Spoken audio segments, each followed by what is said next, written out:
Yes, welcome back to the online classes of Business Studies First PUC. My dear students, in the last class we have discussed regarding the third parts, three parts already over. In those three parts, we have seen the concept, the features of the business, then the comparison between the business profession and employment. Like that, the next part of the discussion is classification of the business activities. You see, this classification is concerned the business. How far we have discussed the characteristics feature. On that basis, we are going to make a classification into two major types. One is industry and second one is the commerce. ಆತ್ಮೀಯ ವಿದ್ಯಾರ್ಥಿ ಮಿತ್ರರೇ, ನಾವು ಕಳೆದ ತರಗತಿಯಲ್ಲಿ ವ್ಯವಹಾರ, ಅದರ ಸ್ವರೂಪ ಮತ್ತು ವ್ಯವಹಾರ, ಉದ್ಯೋಗ, ಅದಾದ ನಂತರ ವೃತ್ತಿ, ಇವುಗಳ ನಡುವಿನ ವ್ಯತ್ಯಾಸಗಳ ಬಗ್ಗೆ ಚರ್ಚೆಯನ್ನು ಮಾಡಿದ್ವಿ. ಈಗ ಅದರ ಮುಂದುವರಿದ ಭಾಗವಾಗಿ ಇಲ್ಲಿ ನಾವು ಏನಂತ ಹೇಳಿದ್ರೆ, ಈ ನಮ್ಮ ವ್ಯವಹಾರದ ಚಟುವಟಿಕೆಗಳು, ಏನು ಆರ್ಥಿಕ ಚಟುವಟಿಕೆಗಳು ಮತ್ತು ಆರ್ಥಿಕೇತರ ಚಟುವಟಿಕೆಗಳು ಅಂತ ಹೇಳಿದ್ವಿ. ಆ ಆರ್ಥಿಕ ಚಟುವಟಿಕೆಗಳಲ್ಲಿ ಈ ವ್ಯವಹಾರ ಅಂತಕ್ಕಂಥದ್ದು ಒಂದು ಬಹಳ ಮುಖ್ಯವಾಗಿರ್ತಕ್ಕಂಥ ಒಂದು ಚಟುವಟಿಕೆ. ಈ ಚಟುವಟಿಕೆಯನ್ನು ನಾವು ಎರಡು ಬಹಳ ಮುಖ್ಯವಾದ ಭಾಗಗಳಾಗಿ ವಿಂಗಡಣೆಯನ್ನು ಮಾಡ್ತೀವಿ. ಯಾವಪ್ಪ ಆ ಎರಡು ಬಹಳ ಮುಖ್ಯವಾದ ಭಾಗಗಳು ಅಂತ ಹೇಳಿದರೆ, ಮೊದಲನೇ ಆಗಿರ್ತಕ್ಕಂಥದ್ದು ಇಂಡಸ್ಟ್ರಿ, ಎರಡನೆಯದಾಗಿರ್ತಕ್ಕಂಥದ್ದು ಕಾಮರ್ಸ್. ಕೈಗಾರಿಕೆ ಮತ್ತು ವಾಣಿಜ್ಯ ಅನ್ನುವಂಥ ಎರಡು ಬಹಳ ಮುಖ್ಯವಾದ ವಿಧಗಳನ್ನು ನಾವು ಮಾಡ್ತೀವಿ. ಸೊ ಈ ಎರಡು ವಿಧಗಳ ಬಗ್ಗೆ ನಾವು ಇವತ್ತು ಕೂಲಂಕುಷವಾದ ಚರ್ಚೆಯನ್ನು ಮಾಡುವಂಥದ್ದು. ಏನು ಕೈಗಾರಿಕೆ ಅಂತ ಹೇಳಿದ್ರೆ ಏನು, ಆ ಕೈಗಾರಿಕೆಯಲ್ಲಿ ಇರ್ತಕ್ಕಂಥ ವಿಧಗಳೇನು, ವಾಣಿಜ್ಯ ಅಂದರೆ ಏನು, ಆ ವಾಣಿಜ್ಯದ ಚಟುವಟಿಕೆಗಳಲ್ಲಿರ್ತಕ್ಕಂಥ ವಿಧಗಳೇನು, ಹೀಗೆ ಇದರ ಒಂದು ಸಂಪೂರ್ಣವಾದ ಚರ್ಚೆಯನ್ನು ನಾವು ಈ ತರಗತಿಯಲ್ಲಿ ಮಾಡ್ತಾ ಹೋಗೋಣ. ಅದಕ್ಕೆ ಸಂಬಂಧಪಟ್ಟಂತೆ ಲೆಟ್ಸ್ ನಾವು we can, as you are seeing here, this is the classification of the business activities. The main business is bifurcated into two types. One is industry and another one is commerce. This industry and commerce are the main two pillars of the business. This industry again subdivided into main three types. One is primary industries, second one is secondary industries, third one is tertiary industries. Then these primary industries again going to bifurcated, subdivided into extractive and genetic. This second year industry also subdivided into two types. One is manufacturing and construction. This manufacturing industry again subdivided into four types: analytical, synthetical, processing and assembling industry. So this is about the industry, that is subdivisions. Now if you see about the commerce, this is a chart clearly visible to you that how the business activities are divided. In this commerce we have only two types. One is trade and auxiliaries to trade or aids to trade. So trade is subdivided into internal and external. In internal, wholesale and retail trade. In the external, import, export and entry port. These auxiliaries to trade again subdivided into five types. One is transportation, second one is warehousing, insurance, banking and finance and advertising. This is all about the classification of the business activity. ವಿದ್ಯಾರ್ಥಿ ಮಿತ್ರರೇ, ಈ ಚಟುವಟಿಕೆಗಳಲ್ಲಿ ನೀವು ನೋಡಬಹುದಾಗಿರ್ತಕ್ಕಂಥದ್ದು ಏನಪ್ಪ ಅಂತ ಹೇಳಿದ್ರೆ, ವ್ಯವಹಾರವನ್ನು ನಾವು ಎರಡು ಬಹಳ ಮುಖ್ಯವಾದ ವಿಭಾಗಗಳಾಗಿ ವಿಂಗಡಿಸಿದ್ದೀವಿ. ಒಂದು ಇಂಡಸ್ಟ್ರಿ. ಇನ್ನೊಂದು ಕಾಮರ್ಸ್, ವಾಣಿಜ್ಯ ಮತ್ತು ಕೈಗಾರಿಕೆ. ಈ ಕೈಗಾರಿಕೆಗಳಲ್ಲಿ ನಾವು 3 ವಿಧಗಳನ್ನಾಗಿ ನೋಡ್ತಾ ಹೋಗ್ತೀವಿ. ಒಂದು ಪ್ರಾಥಮಿಕ, ಇನ್ನೊಂದು ದ್ವಿತೀಯಕ, ಮತ್ತೊಂದು ತೃತೀಯ ಕೈಗಾರಿಕೆಗಳು ಅಂತ ಹೇಳಿ ನಾವು ಇದನ್ನ 3 ವಿಭಾಗಗಳಾಗಿ ವಿಂಗಡಿಸ್ತಾ ಇದ್ದೀವಿ. ಈ ಪ್ರೈಮರಿ ಇಂಡಸ್ಟ್ರಿಯನ್ನ ಎಕ್ಸ್ಟ್ರಾಕ್ಟಿವ್ ಮತ್ತು ಜೆನೆಟಿಕ್ ಅನ್ನುವಂಥ 2 ಮುಖ್ಯ ವಿಭಾಗಗಳಾಗಿ ವಿಂಗಡಿಸ್ತಾ ಇದ್ದೀವಿ. ಸೊ ಹೀಗೆ ಇದರಲ್ಲಿ ಮತ್ತೆ ಮುಂದಿನ ಇದರಲ್ಲಿ ಕೂಡ ಈ ಕೈಗಾರಿಕೆಗಳ ವಿಧಗಳನ್ನು ನಾವು ಇದರಲ್ಲಿ ತಿಳ್ಕೊಳ್ತಾ ಹೋಗ್ತೀವಿ. ಇನ್ನು ವಾಣಿಜ್ಯವನ್ನ 2 ಮುಖ್ಯ ವಿಧಗಳಾಗಿ ನಾವು ನೋಡ್ತೀವಿ. ಒಂದು ವ್ಯಾಪಾರ, ಮತ್ತೊಂದು ವ್ಯಾಪಾರದ ಪೂರಕಗಳು ಅಂತ ಹೇಳಿ ನಾವು ಅದನ್ನು ಕರಿತೀವಿ, 2 ವಿಧಗಳಾಗಿ. ಈ ವ್ಯಾಪಾರವನ್ನ internal trade and external trade, ಆಂತರಿಕ ವ್ಯಾಪಾರ ಮತ್ತು ಬಾಹ್ಯ ವ್ಯಾಪಾರ. ಈ ಆಂತರಿಕ ವ್ಯಾಪಾರದಲ್ಲಿ 2 ವಿಧಗಳನ್ನು ನೋಡ್ತೀವಿ. ಒಂದು ಸಗಟು ವ್ಯಾಪಾರ, ಇನ್ನೊಂದು ಚಿಲ್ಲರೆ ವ್ಯಾಪಾರ, ಹೋಲ್ಸೇಲ್ ಅಂಡ್ ರಿಟೇಲ್. ಇನ್ನು ಎಕ್ಸ್ಟರ್ನಲ್ ಟ್ರೇಡ್ ಅಲ್ಲಿ ಆಮದು, ರಫ್ತು ಮತ್ತು ಪುನರ್ ರಫ್ತು ಅನ್ನುವಂಥ 3 ವಿಧಗಳನ್ನಾಗಿ ನೋಡ್ತೀವಿ. ಇನ್ನು ಆಕ್ಸಿಲರೀಸ್ ಟು ಟ್ರೇಡ್ ಅಂದ್ರೆ ವ್ಯಾಪಾರದ ಪೂರಕಗಳು ಅಂತ ಹೇಳಿ. ಏನು ಈ ವ್ಯಾಪಾರದ ಪೂರಕಗಳು ಅಂತ ಹೇಳಿದ್ರೆ, ನೋಡಿ, ಈ ವ್ಯಾಪಾರದ ಪೂರಕಗಳು ಅಂತ ಹೇಳಿದಾಗ ಇದರಲ್ಲಿ ಇರ್ತಕ್ಕಂಥದ್ದು ಏನೇನು? ಒಂದು ಸಾರಿಗೆ, ಇನ್ನೊಂದು ಉಗ್ರಾಣ, ಏನು ವಸ್ತುಗಳನ್ನು ಸಂಗ್ರಹಣೆಯನ್ನು ಮಾಡ್ತಕ್ಕಂಥದ್ದು, ವಿಮೆ, ಮತ್ತೆ ಬ್ಯಾಂಕಿಂಗ್ ಅಂಡ್ ಫೈನಾನ್ಸ್, ಹಣಕಾಸಿಗೆ ಸಂಬಂಧಪಟ್ಟಂಥದ್ದು, ಮತ್ತೆ ಜಾಹೀರಾತು, ಅಡ್ವರ್ಟೈಸಿಂಗ್. ಈ ಎಲ್ಲ ಅಂಶಗಳನ್ನ ಈಗ ನಾವು ಒಂದೊಂದಾಗಿಯೇ ಕೂಲಂಕುಷವಾಗಿ ತಿಳ್ಕೊಳ್ತಾ ಹೋಗೋಣ. ಅದರಲ್ಲಿ first one is classification of the business activities. You see, what you mean by this industry? This is the big part, that is industrial revolution has been takes from so many years. From that moment we have the manual machines to the automatic, without human being operating machines are today we are seeing. In this means, what do you mean by industry? You see, conversion of the raw materials into the finished goods. That is the process of conversion of raw materials into the finished goods can be called as an industry. You see, we can see here, industry refers to the part of the business which is concerned with the production of the goods and material. So this industrial activity may subdivided into primary, secondary and tertiary industries. ಈ ಕೈಗಾರಿಕೆ ಅನ್ನುವಂಥದ್ದು ಏನಪ್ಪ ಅಂತ ಹೇಳಿದ್ರೆ, ಕಚ್ಚಾ ವಸ್ತುಗಳನ್ನಾಗಿ ಸಿದ್ಧ ವಸ್ತುಗಳನ್ನಾಗಿ ಪರಿವರ್ತಿಸುವಂತಹ ಒಂದು ಪ್ರಕ್ರಿಯೆ ಇದು. ನಮಗೆ ಸಿಗುವಂತಹ ಏನು ಕಚ್ಚಾ ವಸ್ತುಗಳಿದ್ದಾವೆ ಅವುಗಳನ್ನು ಸಂಸ್ಕರಣೆಯನ್ನ ಮಾಡಿ ಒಂದು ಪ್ರಕ್ರಿಯೆಗೆ ಒಳಪಡಿಸಿ ನಾವು ಏನು ಮಾಡ್ತೀವಿ ಅಂತ ಹೇಳಿದ್ರೆ ಸಿದ್ಧ ವಸ್ತುಗಳನ್ನಾಗಿ ಮಾರ್ಪಾಡು ಮಾಡುವಂತಹ ಒಂದು ಪ್ರಕ್ರಿಯೆ ಇದು. ಇದನ್ನ ನಾವೇನಂತ ಕರಿತೀವಿ ಹೇಳಿದ್ರೆ ಕೈಗಾರಿಕೆ, ಇಂಡಸ್ಟ್ರಿ ಅಂತೇಳಿ ನಾವು ಇದನ್ನ ಕರಿತೀವಿ. ನೀವು ಚಿತ್ರದಲ್ಲಿ ನೋಡಬಹುದು, ಈ ಕೈಗಾರಿಕೆಯ ಪ್ರಕ್ರಿಯೆಗಳು ಈ ರೀತಿಯಾಗಿ ಒಳಗೊಂಡೋಗ್ತಕ್ಕಂಥದ್ದು. ಇಂತಹ ಒಂದು ಕೈಗಾರಿಕೆಯನ್ನು ನಾವು ಪ್ರಾಥಮಿಕ, ದ್ವಿತೀಯ ಮತ್ತು ತೃತೀಯ ಕೈಗಾರಿಕೆಗಳು ಅಂತ ಹೇಳಿ ನಾವು ವಿಂಗಡಣೆಯನ್ನ ಮಾಡಿದ್ದೀವಿ. So now we directly go for the types of the industries. What are the types of the industries as shown in the chart? Now we can go for the discussion of this one. First one, in the primary industry.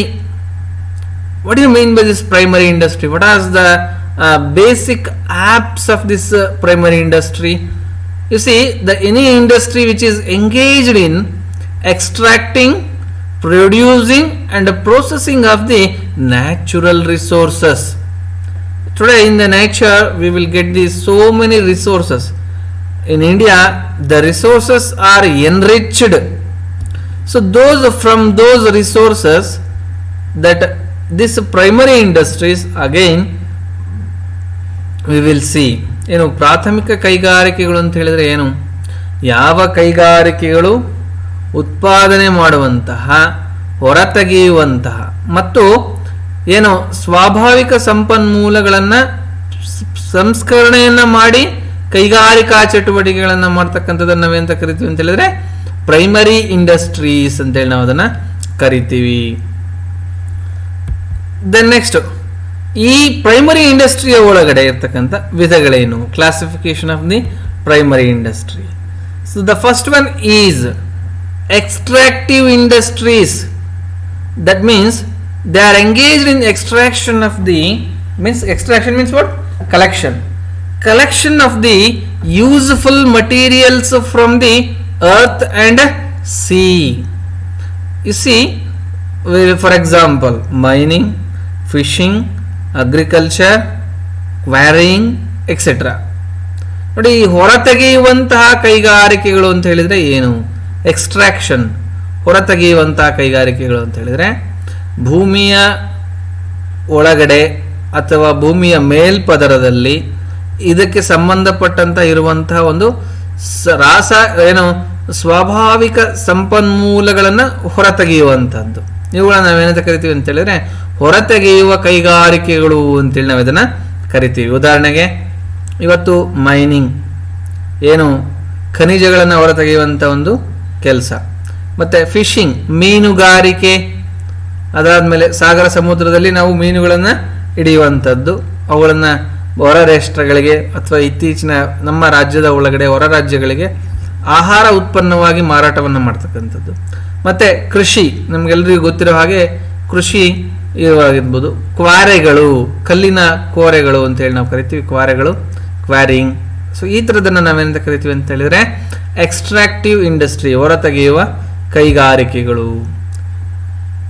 ಇನ್ನು ಈ ಎಕ್ಸ್ಟ್ರಾಕ್ಟಿವ್ ಇಂಡಸ್ಟ್ರೀಸ್ಗೆ ಸಂಬಂಧಪಟ್ಟಂತೆ ಇನ್ನೊಂದು ಉದಾಹರಣೆಯನ್ನು ನಾವು ಕೊಡೋದೇ ಆದರೆ ಕಲ್ಲಿದ್ದಲನ್ನು ಹೊರತೆಗೆಯುವಂಥದ್ದು. You see, extractive industries, again we can give an example, coal. So it is used as a raw material by other industries for the purpose of to generate the heat, to purpose of the generation of heat. ಈ ಏನು ಕೋಲ್, ಕಲ್ಲಿದ್ದಲು ಅನ್ನುವಂಥದ್ದು ಏನು ಅಂತ ಹೇಳಿದ್ರೆ ಇದು ಬೇರೆ ಕೈಗಾರಿಕೆಗಳಿಗೆ ಶಾಖವನ್ನು ಅತಿ ಹೆಚ್ಚಾಗಿ ಉತ್ಪಾದನೆಯನ್ನು ಮಾಡುವ ಉದ್ದೇಶದಿಂದ ಇದನ್ನು ಬಳಸ್ತಾರೆ. The next one is, second one is genetic industries, ಅನುವಂಶೀಯ ಕೈಗಾರಿಕೆಗಳು ಅಂತೇಳಿ ನಾವು ಇದನ್ನು ಕರಿತೀವಿ. ಏನು genetic industries? You see, these industries which are engaged in the reproduction or multiplication of the plants and the animals. For example, plant nurseries, poultry farms, cattle breeding farms, isn't it, etc. These type of the industries can be called as the genetic industry.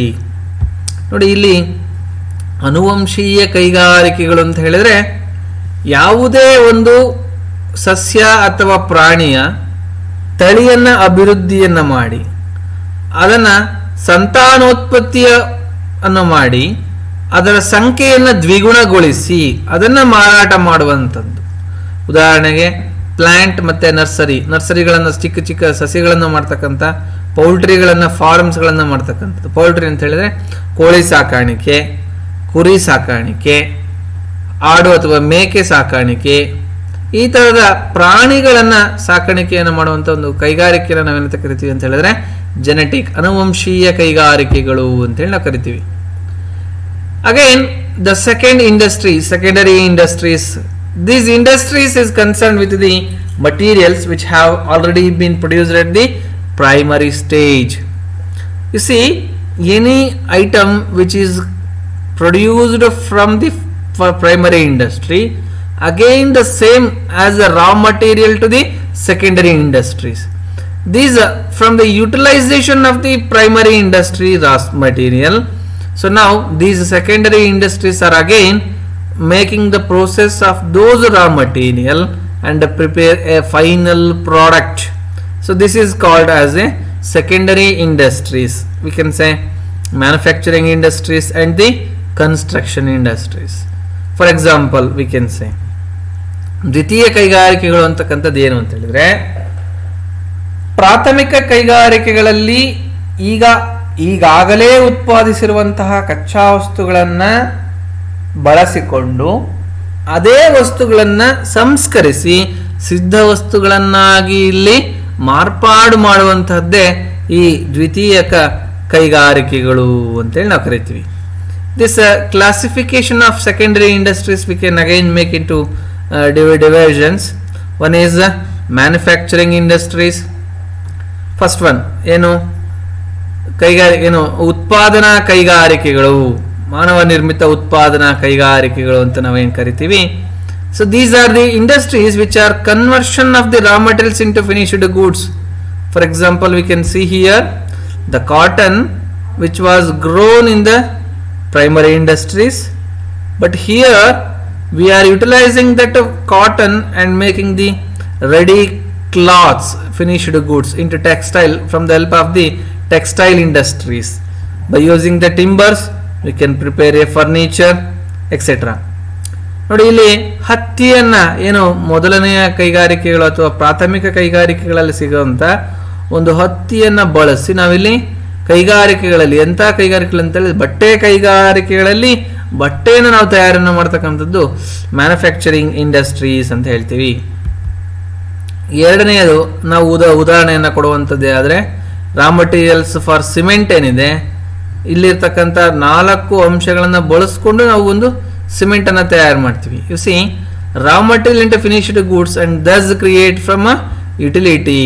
For a cement preparation you need gypsum, slag, fly ash, limestone. Making these 4 into mixture, then you are going to prepare the cement. So like this, these are the manufacturing industries examples. Next, so again we are going to manufacturing industries examples. So assembling are the consumer goods, industrial goods and the capital goods we can say. So this one types of the manufacturing. These manufacturing industries again subdivided into analytical industries. So for example analytical ವಿಭಜನಾ ಕೈಗಾರಿಕೆಗಳು ಅಂತ ಹೇಳಿ ನಾವು ಕರಿತೀವಿ. Analyzes and separates the different elements from the same materials. For example oil refinery, you see that crude oil again making the process, and you can in the figure you can see here you will get the different type of the outputs as a product: diesel, petrol, fuels, then next dambar. So like this there are so many items you will get. Then next synthetical industries. Synthetic means what? You see mixture of these so many raw materials and making a single product into as a output, as I said next later. Processing industries, that is processing industries concern, it involves the successive stages for manufacturing finished products. For example sugar, paper etc. You see the paper industry you will get the from the sugar industry, the pulp outside from the sugar cane, again it is used as a raw material for the preparation of the paper industries.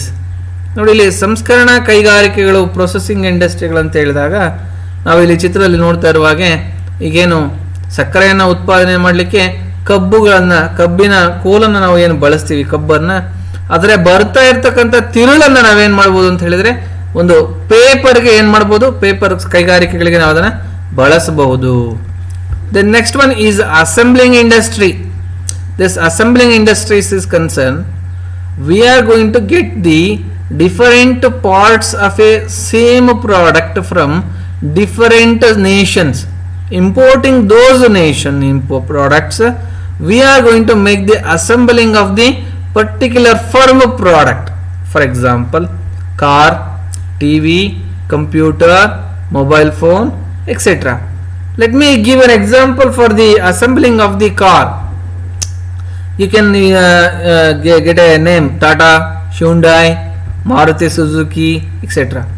Any of the cars, the engines were made from Japan, the upper body is from German, then like this there are so many parts were be from the different nations, and we will come to here and we will make it as a assembling. ಏನು ಜೋಡಣಾ ಕೈಗಾರಿಕೆಗಳು ಅಂತ ಕರಿತೀವಿ ನಾವು assembling ಇಂಡಸ್ಟ್ರಿಯನ್ನು. ಉದಾಹರಣೆಗೆ ಕಾರನ್ನ ಒಂದು ಹೇಗೆ ನಾವು ತಯಾರು ಮಾಡ್ತೀವಿ ಅಂತ ಹೇಳಿದ್ರೆ, ಕಾರನ್ನು ನೇರವಾಗಿ ಅದಕ್ಕೆ ಬೇಕಾಗಿರ್ತಕ್ಕಂಥ ಒಂದು ವಸ್ತುಗಳನ್ನು ನಾವು ಇಲ್ಲಿ ತಯಾರು ಮಾಡೋದಿಲ್ಲ. ಅದರ ತಯಾರಿಕಾ ಘಟಕವನ್ನೇ ಬೇರೆ ಇರ್ತದೆ. ಬೇರೆ ಬೇರೆ ರಾಷ್ಟ್ರಗಳಿಂದ ಅದನ್ನು ಪಡ್ಕೊಳ್ತೀವಿ. ಆ ರಾಷ್ಟ್ರಗಳಿಂದ ಪಡ್ಕೊಂಡಿದ್ದನ್ನು ನಾವೇನು ಮಾಡ್ತೀವಿ ಅಂತ ಹೇಳಿದ್ರೆ, ಇಲ್ಲಿ ಅವುಗಳನ್ನು ಜೋಡಿಸಿ, ಈಗ ಏನು ಇಂಜಿನ್ ಫ್ರಮ್ ಜಪಾನ್, ಮೇಲಿನ ಸೀಟ್ ಬಂದ್ಬಿಟ್ಟದು ಜರ್ಮನಿಂದ ಬರುತ್ತೆ. ಹೀಗೆ ಹಲವಾರು ಚಟುವಟಿಕೆಗಳನ್ನು ನಾವು ಅದರಲ್ಲಿ ಮಾಡ್ತಾ ಹೋಗ್ತೀವಿ. ಸೊ ನಾವು the construction industry. The construction industry, we can say, one of the major industry which is running today. There are so many buildings, dams, road, bridges. These are all constructed by using the raw materials like cement, water, sand, iron, like this. ನೋಡಿ, ಕೈಗಾರಿಕೆ ಎಂಥ ಕೈಗಾರಿಕೆಗಳು ಅಂತ ಹೇಳಿದ್ರೆ, ಕಟ್ಟಡ ಕೈಗಾರಿಕೆಗಳು ಅಥವಾ ನಿರ್ಮಾಣ ಕೈಗಾರಿಕೆಗಳು ಅಂತೇಳಿ ನಾವು ಇದನ್ನು ಕರಿತೀವಿ. ಏನೇನು ನಿರ್ಮಾಣ ಕೈಗಾರಿಕೆಗಳಲ್ಲಿ ಬರ್ತಕ್ಕಂಥದ್ದು ಅಂತ ಹೇಳಿದ್ರೆ, ಕಟ್ಟಡಗಳ ನಿರ್ಮಾಣ, ಡ್ಯಾಮ್ಗಳನ್ನು ನಿರ್ಮಾಣ ಮಾಡ್ತಕ್ಕಂಥದ್ದು, ರಸ್ತೆ ನಿರ್ಮಾಣ, ಸೇತುವೆಗಳ ನಿರ್ಮಾಣ, ಈ ಥರದನ್ನೆಲ್ಲವನ್ನು ಕೂಡ ಇದರಲ್ಲಿ ನಾವು ತಿಳಿಸಬಹುದು. The next types of another tertiary industries. U C, this is an industry which is a base for after the for primary and secondary. This will be helping as a backbone industry for those two. That is an auxiliary work for these two supporting services which is giving to the primary and secondary industries, and it is from a part of a commerce.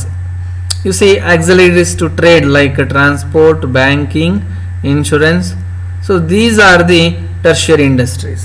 ಏನು ತೃತೀಯಕ ಕೈಗಾರಿಕೆಗಳು ಅಂತ ಹೇಳಿದರೆ, ಪ್ರಾಥಮಿಕ ಮತ್ತು ದ್ವಿತೀಯ ಕೈಗಾರಿಕೆಗಳಲ್ಲಿ ಹೇಗೆ ನಡೆದುಕೊಂಡು ಬಂದಿತ್ತೋ ಆ ಕೈಗಾರಿಕೆಗಳಿಗೆ ಪೂರಕವಾಗಿರ್ತಕ್ಕಂಥ ಒಂದು ವಾತಾವರಣವನ್ನು ಇದು ನಿರ್ಮಾಣವನ್ನು ಮಾಡಿಕೊಳ್ಳುತ್ತೆ ಅಂತೇಳಿ ನಾವು ಇದನ್ನು ತಿಳಿಸಬಹುದು. ಸೊ ವಿದ್ಯಾರ್ಥಿಗಳೇ, ಸೊ ಇದು ನೀವು ತಿಳ್ಕೊಳ್ಳಬಹುದಾಗಿರ್ತಕ್ಕಂತಹ ಒಂದು ಬಹಳ ಪ್ರಮುಖವಾಗಿರ್ತಕ್ಕಂತಹ ಒಂದು ಚಟುವಟಿಕೆ.